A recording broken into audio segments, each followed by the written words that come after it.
He isn't coming, neither is the secretary, so I'm gonna call the meeting to order of the Erie County Employees Retirement Board. Let the roll reflect that there are 2 members missing, and that would be Andre Horton and Mary Shaw. Okay, hearing to the public. Anyone from the public wish to be heard? Once, twice, third and last time. Thank you. Next, I'll entertain a motion to approve the second quarterly meeting held on May 19th. So moved, Mr. Chairman. Moved by Dr. Faust, seconded by Mr. Sparber. Comments? All those in favor signify by saying aye. Aye. Opposed? So carried. Brokerage activity. Frank? Yes. In the report that you should have in front of you, that Mary distributed, I'm sure, we do indicate that we do our annual review of all the brokerage activities. And all I can tell you is that if you go back 10 years ago, and 20 years ago, and 5 years ago, the trend for brokerage commissions in the pension plans has taken a very sharp decrease. Last year, the total commissions were about $84,000 on a fund that's 4 times bigger than it was in the old days. There were days when this was hundreds and hundreds of thousands of dollars. And the bottom line is the industry has just gone to the point where trading is now being executed virtually for free. We also take a look at the fixed income transactions, which are harder to really verify, but they very much look like best execution trades. We pulled a bunch of them up and looked at trades that day and saw if they fit in line. So execution costs, I believe, are very under control. The other thing on here, I do have a report on the fee schedule. The fee schedule for all the managers is shown on page 4. And as you know, with some of the indexing and everything we've done, this has also trended downward in terms of total fees. And at the same time, as assets grew larger, the fees came down as a percentage of the assets and also as a total revenue stream. So right now, the total fees in the account are about 48 basis points. And that includes all the actuarial fees, all the Becker administrative fees, the consultant fees, all the custodian fees, and all the manager fees. So there was a day when pension funds used to try to manage at 1% or less, and now it's 0.5% or less. That number would be lower, but we do have some real estate funds that are on the more expensive side. That's just natural for real estate. It's really a function of some of our asset allocation and some of the asset classes we picked. But in the large cap space, our total cost down there is now like 0.25%, when it used to be 0.5% and 0.75%. So we will continue to work on fees at each and every opportunity. Every time we hire a new manager, we work on getting a better fee schedule when we hire them. I know there's a lot of fiduciary discussion about how fees should be lower, given that the funds have virtually doubled in the last 5 or 7 years. The fees certainly should not have doubled, and our process continues to work toward continual improvement in fees. And then the only other thing I have on here, if you want to bring up the DNC contract now or save it for other. Well, give us an overview of it, at least in what we're talking about. Yes.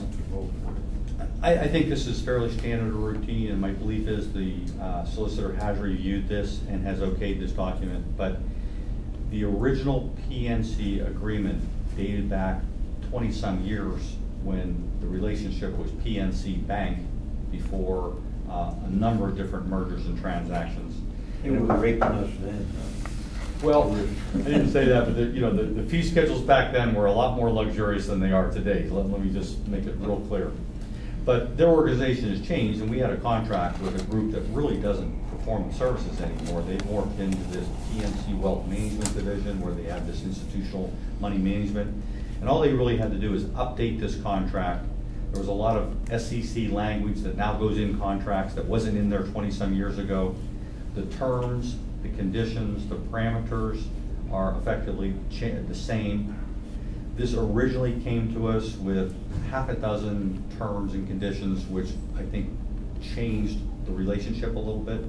And Attorney Tallarico, I addressed a couple of them on my own, and then Attorney Tallarico addressed 2 or 3 other ones. And in the end, the document resulted in one that I think is substantially similar to what we previously had. So I am the solicitor, he's in his absence, but we would recommend approval. Okay, before we go on, you know, I go back to the time when some of the trades were 9 and 10 cents for, so, you know, I know what you're talking about, and for the board's information, I want to thank Frank because he's done an excellent job since he's been here. He's really looked out for the funds that we have in the retirement system, and if it wasn't for him, we'd probably be paying a lot higher fees in different areas. So I commend you for that, Frank, and I believe that even now, I don't think we're paying you the money we probably should be paying you, but don't look for any more. You're not going to get it anyway. But I just wanted the board to know and understand that you've done an excellent job, and I commend you for that. Thank you very much. Okay, what else do we have then? The fee schedule review, we did that, okay? Now the contract for PNC, That's what we just discussed. okay? If you'd like a motion to approve. Yes, I it, would like a motion. Based on Frank's review and our solicitor's approval, I move that we approve that new contract. Second. Moved by Dr. Faust and seconded by Mr. Sparber. Any comments on it? Let the roll reflect that the members that are present, all those in favor signify by saying aye. Aye. Opposed, so carried.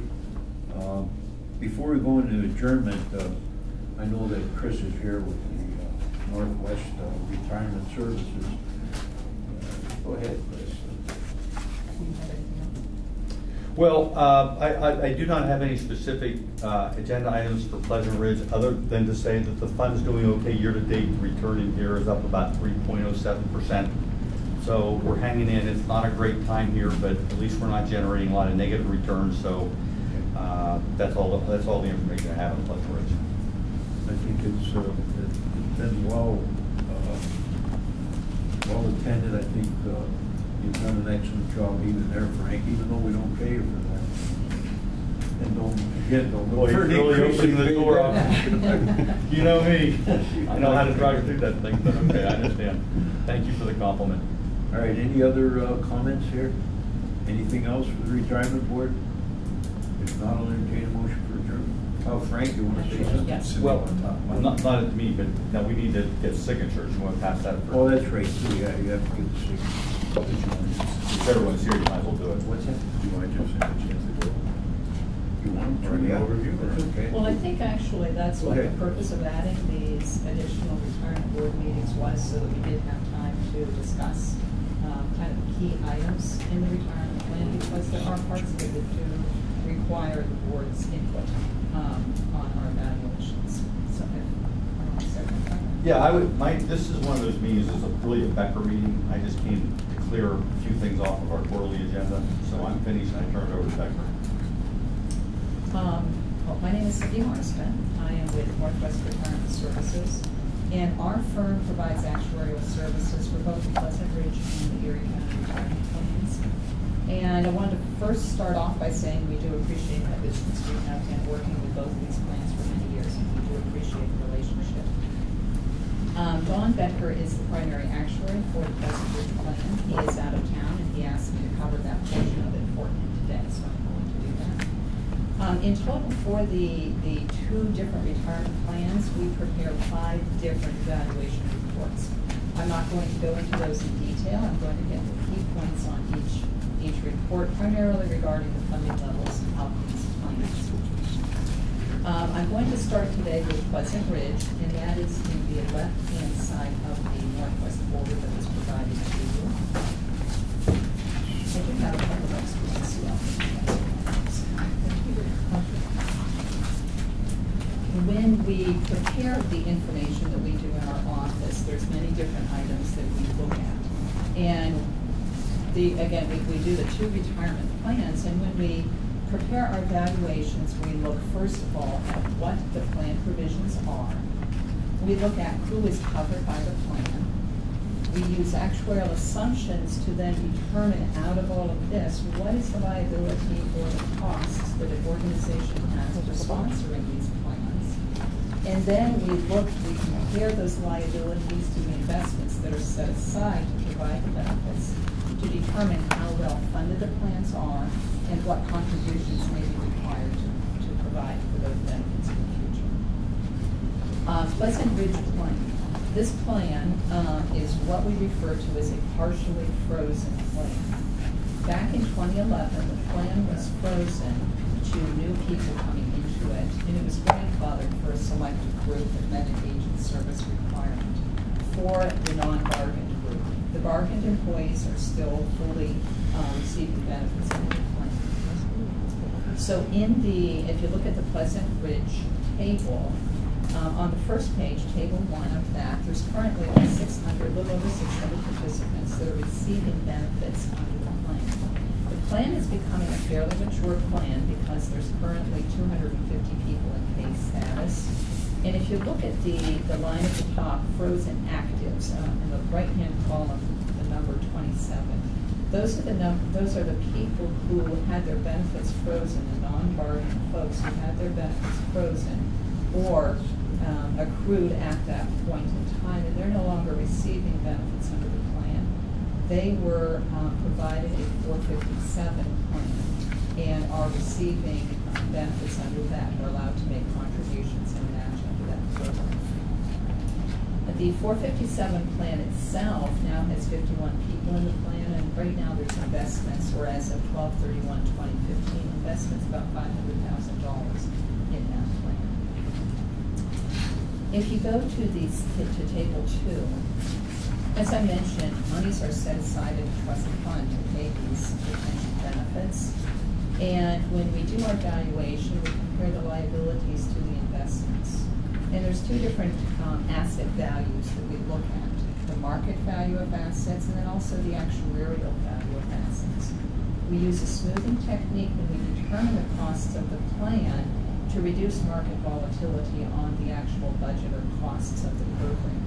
And if you look at table 2, you will see the red line is the actuarial value of assets and how that has changed relatively smoothly over time, compared to the blue line, which is the market value, and especially in 2008 when there was a market correction, how drastically the market value of assets declined.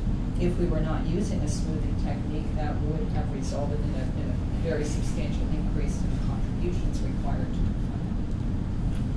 Currently, we are in our actuarial value is higher than what our market value is, and it's doing exactly what we wanted to do, in that the actuarial value using this technique holds us up in a down market.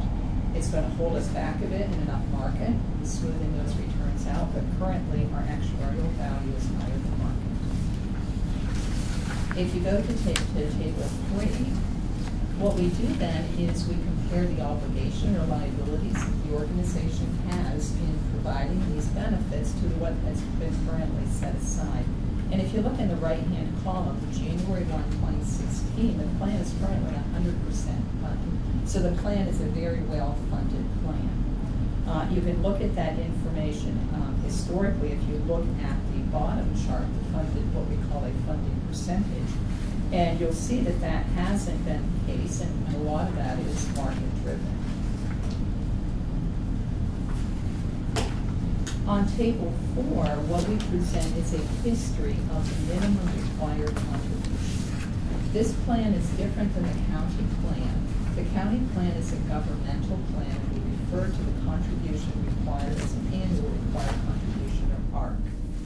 The Pleasant Ridge plan is not considered to be a governmental plan as of yet.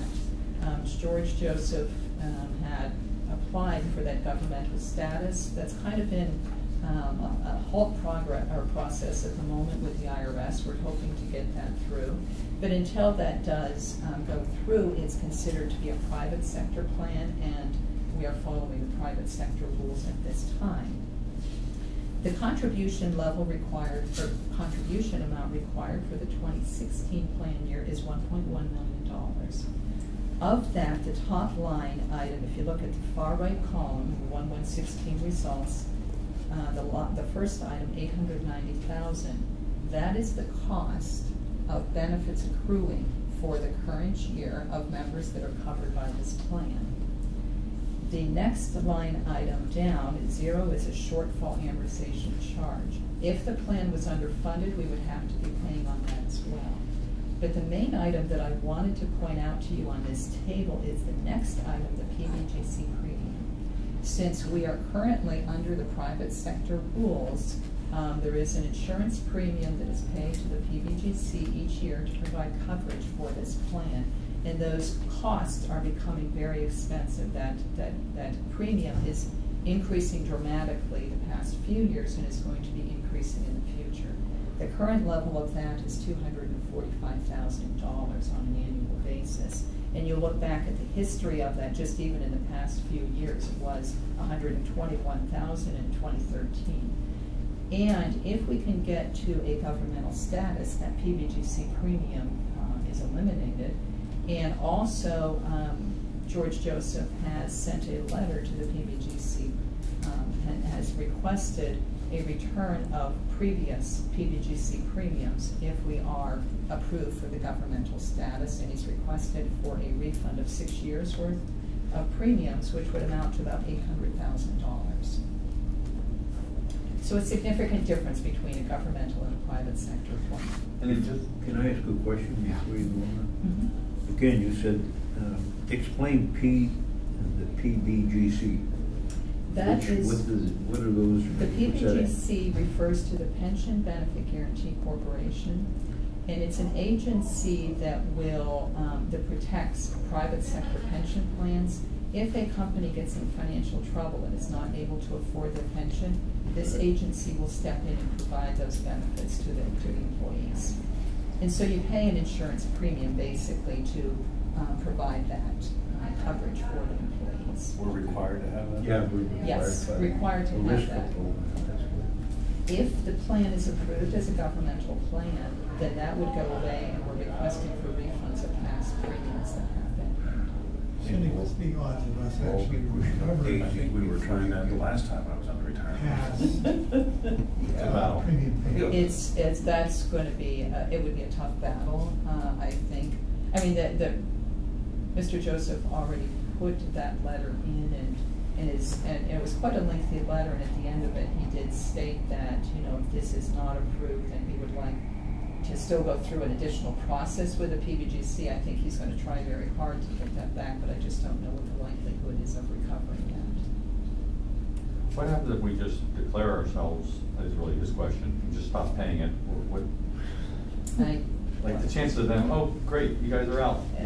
You run the They're being risk that so- there's penalties associated with not paying it, Yeah. and they're quite significant. I think some of them are almost $1,000 a day penalty for not paying and not filing. They're very So it's non-responsive. a significant risk. Okay. The last item that I wanted to mention for Pleasant Ridge is just the last chart in this group, and it's referred to as the GASB 6768. For Pleasant Ridge, we prepare two primary reports: a funding report that determines the contributions that are required, and then we prepare this GASB 6768, which provides the information that is necessary for the organization's financial statements. And this is something that was new in the past 2 to 3 year period, and it's significant for governmental entities, because now it is required that any unfunded position and what we call a net pension liability is on the financial statements of the organization. And when we look at this information, we cannot use any type of smoothing on assets. We are required to use market value of assets. And so for 2016, in the first column of this page, if you look at the first colored line, the total pension liability, our total liability of pension benefits for this group is $53 million.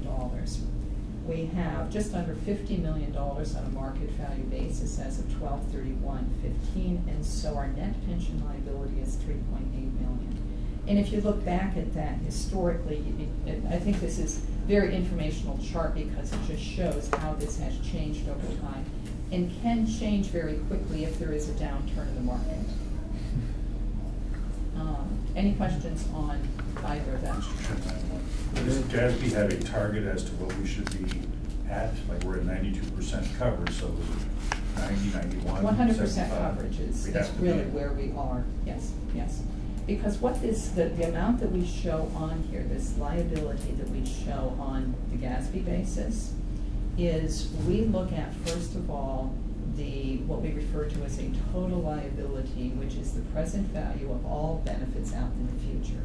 And then we say how much of that should be accrued to this point in time, and that's what that total liability is. How much, or of the first line item, how much of your total liability in the future should be accrued to date is 53 million. And so that's the number that we're targeting. Ideally, you want that net pension liability to be 0. And so we're close. I mean, that's still a strong funded percentage, 92, 93%, but ideally we are looking for a net pension liability of 0. We're not under any penalty then or anything? Not at all, 92? not at all. Now that will be, I look over to Sue Ellen because she knows these numbers very well, and that goes directly on to the financial statements and then has implications to the county and to Pleasant Ridge for having those liabilities on their financial statements. They're in our government-wide statements. So what? They're in our government-wide statements in the CAFR that you have approved and seen for 2015. The only problem I have is, well, we use this as part of actually, even if necessary, part of our liabilities as far as the county is concerned. We still use those funds that are in there, according to GASB, whatever it is, but we're not considered a governmental plan. That's the thing that bothers me to a certain extent, because if we're a governmental plan, fine, that's what we use, and that's what should be used.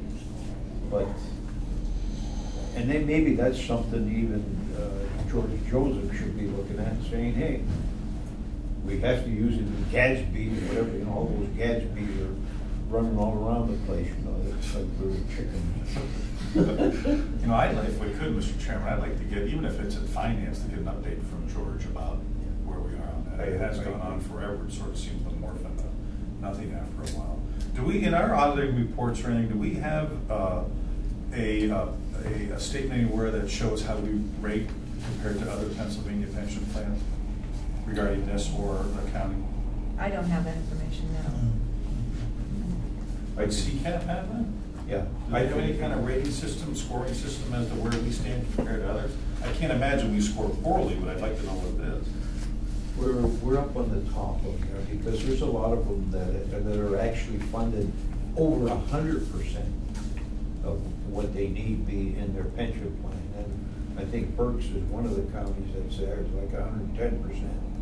And I don't know, but we're up on top. It isn't, we're in a bad shape. We've always gone along with the, even in the retirement system itself, we've gone along with the 5-year smoothing system, where a lot of these counties have opted to go into as many as 10 and 20 years as far as the smoothing system is concerned. And I think we've been very realistic about what we're doing in the pension fund.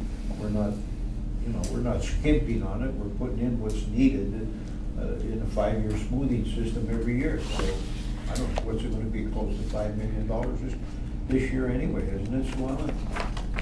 The contribution this year? Yeah, our contribution close to $5 million. 4.3. And County. we're at least, or close to 100% funded in the system itself. So we're not bad. Just one comment on Okay. your comment about Mr. Joseph and the governmental status. I think he has been proactive on that.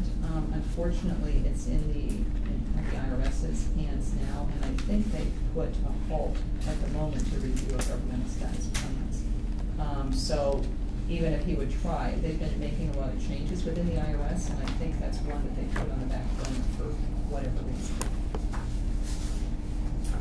Well, let's go over and we'll discuss a little bit then about the county plan. So if you would look at the information on the right side of the folder.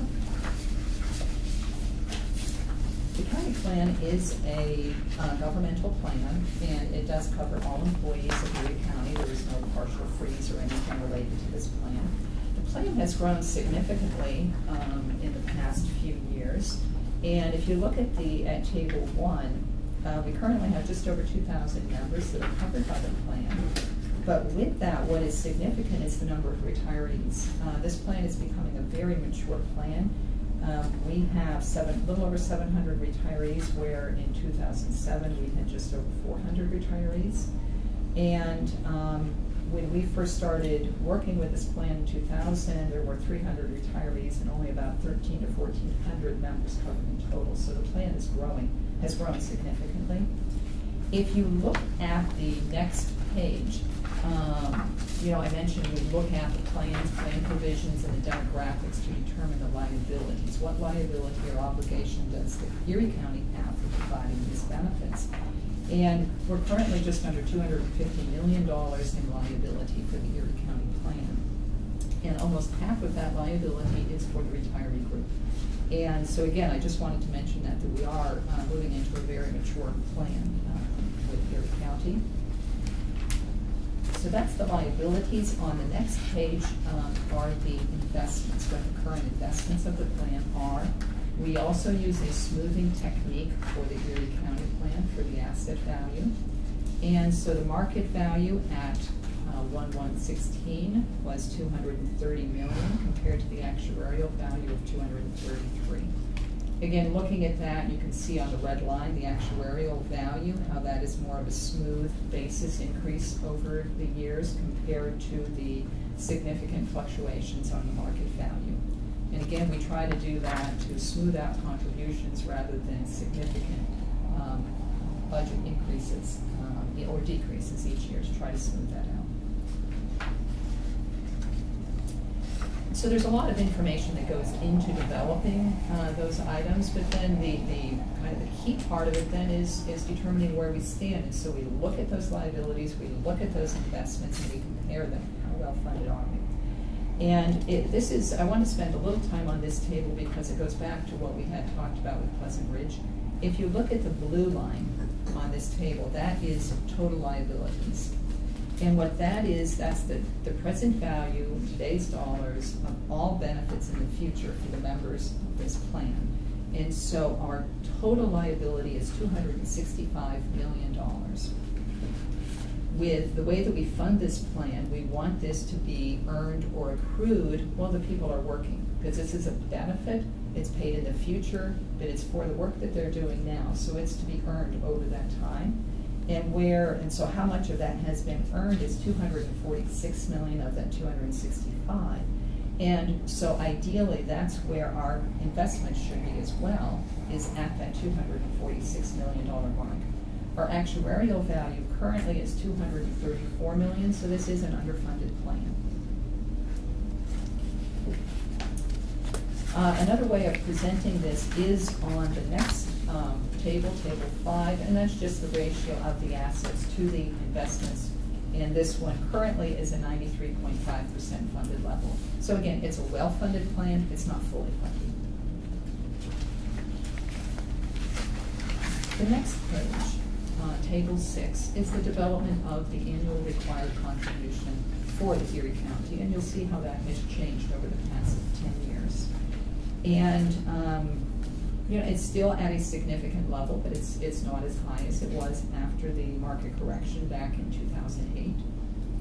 Our current ARC for 2016 is $4.3 million, so very comparable to what it was in 2015. But you'll look at the top line for 2016 in the right-hand column, the top line, $2.6 million. That's the cost of benefits accruing in the current year for your active members. So if the plan was fully funded, that's what your contribution requirement would be this year, is $2.6 million. The next line, 1.7, since the plan is underfunded, that's how much of that underfunding we are paying, trying to get it caught up to a fully funded basis. And so that adds an additional $1.7 million for 2016, so a total contribution required this year of $4.3 million. Do you have any idea, by the way, Chris, how many members we still have that are members that would still continue to receive health benefits? We have about 145 actives that are going to be eligible to receive medical in the future. Okay, how many do we have already receiving that? There are about just under 500 retirees that currently receive medical benefits. 500? Yes. And there are, plus there's another probably 200 to 300 dependents that receive medical coverage through the program. And we have another group of terminated vested people that will be eligible for it when they collect benefits in the future too. There's probably 40 of those or so. And we'll talk about that. I do have some numbers on that too. All right. We are currently working on, each year we also do a projection of the ARC for the subsequent year, and so we're currently working on that estimate for 2017, and we should have that finished in the next week or two. And then the last page in this set of tables is similar information to what we presented for Pleasant Ridge, and that is the GASB information.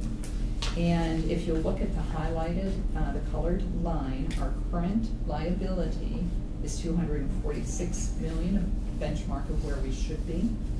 On this basis, again, we're using market value for GASB disclosures, and so we're showing a market value of $230 million. And so we have a net pension liability of $15.9 million, and again, this is the information that goes on the county-wide statements.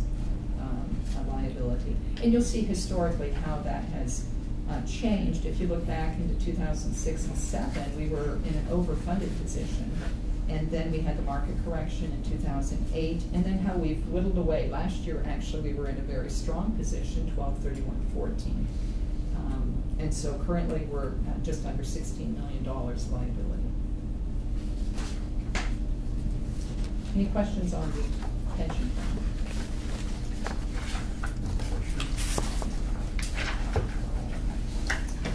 The next, there's a two-page little summary in the folder as well that I wanted to mention. And this is the medical benefits here. An additional report that we prepare each year for Erie County is the post-retirement medical. So there are current retirees and future retirees of Erie County that are entitled to medical coverage once they retire. And this is for anyone that was hired prior to January 23rd of 1992. So anyone hired after that date will not receive this medical coverage. And so here is the summary at the top. When you ask how many people are covered by this plan, we have 145 people who will be still eligible in the future. 43 of those terminated participants when they retire are going to receive that coverage, and 465 current retirees. There are an additional 200 and some dependents of those retirees that are also receiving medical coverage. The total liability for providing this is just under $50 million is what the cost is for providing this benefit. Of that, how much of that has been accrued or earned for service to date is very high, $48.8 million, because most of those, the people that are entitled to this are already either receiving it or will be very soon, because these are people that were hired prior to 1992, so they're your longer service people that are close to retirement, so they've earned most of the benefit. And so their liability is almost at the maximum point. And this plan is not a funded plan. We do not set monies aside in a trust fund like we do the pension plan to pay these benefits, and so there is no current assets to offset this liability. And currently, this full amount does not go on the financial statements.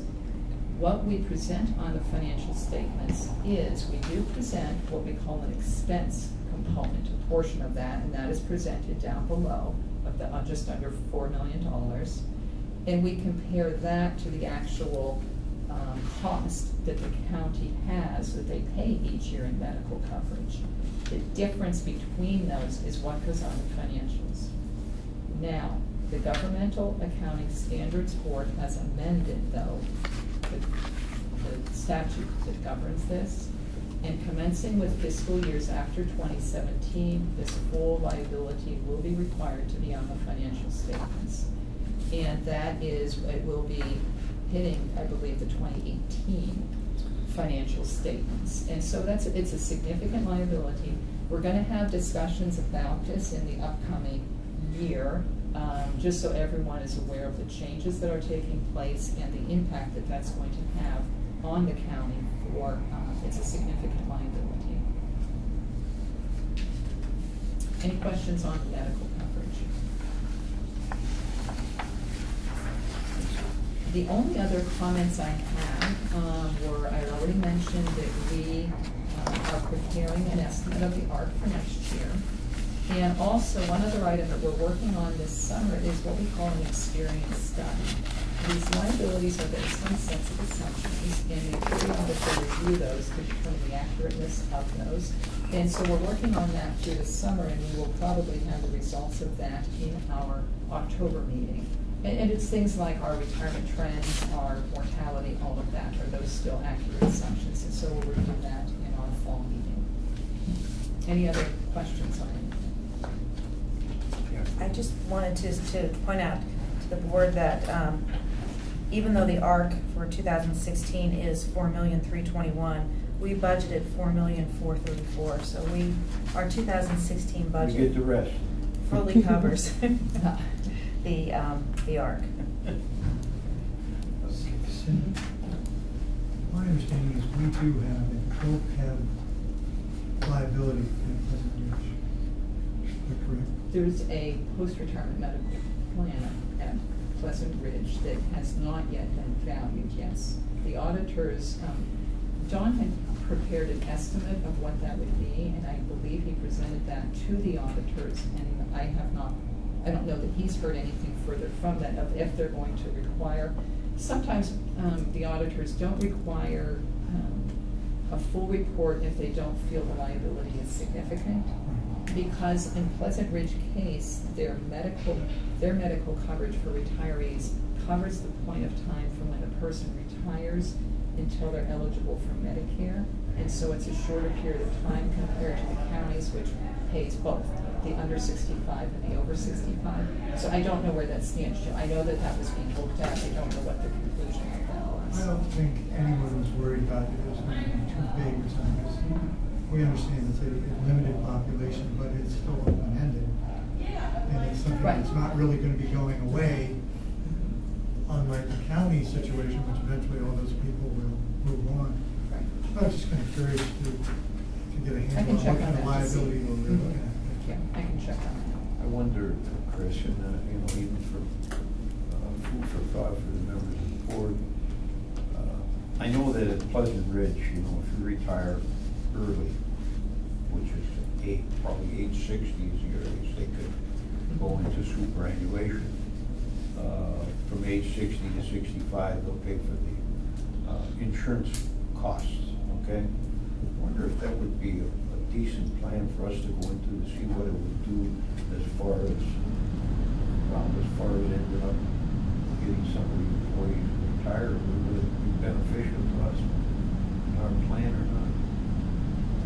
Of offering that to current? Yeah, of offering that. Of course, if you offer that, I'm sure the ones that are eligible for health benefits even after age 65 will probably take some of it. But I wonder what that position that would put us in monetarily for the Well, company if you're, I mean, we could look at that, but those, the medical liabilities are significant. And I realize that. If we offered that, I think, first of all, determining what that liability would be, and then where that flows on the financial statements and the overall county-wide statements of that impact on the county. Because we are seeing those trends. Katie and I, we work with retirees when people are retiring from Erie County, and we're seeing trends where people are delaying retirement because they do not have medical coverage, and that's the most limiting factor. Okay, well, And what so I'm people are looking- working later. See, what I'm looking for is some kind of Like a a chart that incentive. would indicate, if you had that type of a service, how many that would be eligible for benefits even after age 65, hospitalization benefits. And if so many retired, what the difference would be, because we'd also be looking at, if we did get a significant number, like say we had 20 that retired, it'd be 20 20 people that would start out at a much lower salary than what they're getting at the present time. So those are the things that I'm looking at and thinking, is it beneficial for us to do that? And I, there's one member, when I was on the school board, I retired at age 60. And I retired because the school board offered us health benefits until age 65. And that's the reason why I took retirement, so I got the health benefits for 5 years. And then from there, of course, you have to go into the Medicare, but then I come in here and Ray would be over here. We could look at that. I mean, there's different studies. Yeah, I'd just like to take a look at it. I don't know whether it would be beneficial or not. I certainly, I never did believe in early retirement because even in that particular situation that I'm in, when they said they would, it was called a Mellow window, and they indicated that state school districts would save like $500 million, but by the time they got done, it cost them $500 million for their retirement. So that's why. We would just want to work with our finance staff and Bob, though, because if you rehire all those people that retired, you're basically paying for 2 employees, and I don't know what you're saving in the end. The only way you can really save in the long run is if you don't rehire a lot of those people. I think we're pretty right-sized with the amount of staff. But if we aren't, then we can look at it. But we want to make sure Bob's in on that conversation as well. If you're talking, Yes. Pleasant Ridge, I'm also talking over here. Sure. Kyle, and that might be, I don't know whether it's beneficial or not. I'd like to look at some kind of a chart before I would say. Hey, Sure, I'm approaching 60 faster than I thought I would, Mr. Chairman. You are. You're getting that old. Faster than I want to, for sure. Okay, is there anything else? Anything else from anybody? Nothing? I'll entertain a motion for adjournment. So moved, Mr. Chairman. Adjourn. Thank you very much, Frank. Thank you.